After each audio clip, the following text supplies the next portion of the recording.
आम्हाला डॉक्टर बाबासाहेबांचे विचार आमच्यामध्ये ते असणं आणि ते विचार इतरांपर्यंत पोहोचवण्याचं काम करायचं आहे. बंधू आणि बहिणींनो, अभिमानाची गोष्ट आहे ज्या माणसाच्या जयंतीच्या निमित्ताने, कार्यक्रमाच्या निमित्ताने आज आपण या ठिकाणी जमलेलो आहोत. हे आपलं भाग्य आहे, कारण ते विश्वरत्न, ते भारतरत्न, महामानव, क्रांतीसूर्य, बोधिसत्व अशा हजारो उपाध्या जर त्यांना दिल्या तर त्या उपाध्या कमी पडणार आहेत. जगातले 100 पेक्षा जास्त देश त्यांची जयंती साजरी करतात. हे भारतासाठी अभिमानाची गोष्ट आहे.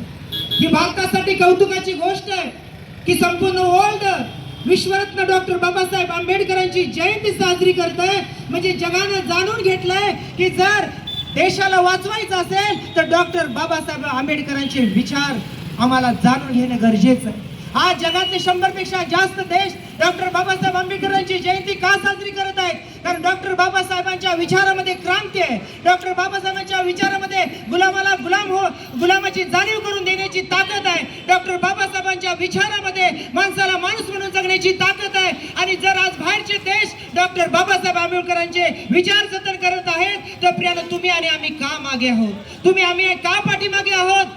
लक्षात घ्या, जोपर्यंत व्यवस्थेचा आपल्याला राग येणार नाही, व्यवस्थेची आपल्याला चीड येणार नाही, तोपर्यंत क्रांती होणार नाही. आज जगातले 100 देश डॉक्टर बाबासाहेब आंबेडकरांची